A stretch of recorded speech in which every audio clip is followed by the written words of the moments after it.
আবহাওয়া অনুকূলে থাকায় বাঙ্গির বাম্পার ফলন হয়েছে কুমিল্লার দাউদকান্দিতে। প্রত্যাশা অনুযায়ী মুনাফা পেয়ে খুশি কৃষকরা। প্রতি বিঘা জমি থেকে লাভ করছেন ৫০ থেকে ৮০ হাজার টাকা। কুমিল্লা থেকে মাইনুদ্দিনের রিপোর্ট, জানাচ্ছেন জুবার রহমান। যতদূর চোখ যায় শুধু সবুজের সমারোহ। দাউদকান্দি উপজেলায় প্রায় ১০ হেক্টর জমিতে বাঙ্গি চাষ হয়েছে এবার। আবহাওয়া অনুকূলে থাকায় বাঙ্গির বাম্পার ফলন হয়েছে উপজেলা ভোলানগর সহ আশপাশের কয়েকটি গ্রামে।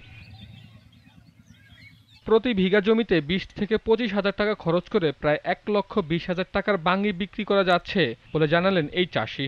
গত বছরও ভালো হয়েছে, গত বছর চেয়ে বছর আরো ভালো হয়েছে ফলন। কানি খেতে ১,২০,০০০ এমনকি ১,০০,০০০ টাকা কি ফলন বিক্রি করতে পারছি। প্রতি বিঘাতে ১.৫ লাখ, ১,৬০,০০০, ৭০,০০০, ৪০,০০০ বিক্রি করছি। খরচ প্রতি বিঘা ২৫-৩০,০০০।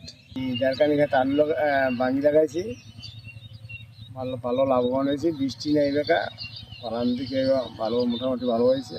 কুমিল্লা জেলা কৃষি সম্প্রসারণ কর্মকর্তা আয়ুব মাহমুদ জানান, এবছর বৃষ্টিপাত না হওয়ায় এবং উপজেলা কৃষি কর্মকর্তাদের সার্বক্ষণিক পরামর্শ ও সহযোগিতায় উৎপাদনের সফলতা পেয়েছে কৃষকরা। যেহেতু শিলাবৃষ্টি এখন পর্যন্ত হয়নি, বাঙ্গি তরমুজ যারা করেছেন তাদের ফসলটা আসলে নির্বিঘ্নভাবেই ওনারা ঘরে তুলতে পেরেছে। যেহেতু বাঙ্গি চাষ করে লাভবান হচ্ছে, কৃষক নিশ্চয়ই আগামী বছর বাঙ্গি চাষের আবার আরো বাড়াবেন, এটা আমাদের প্রত্যাশা।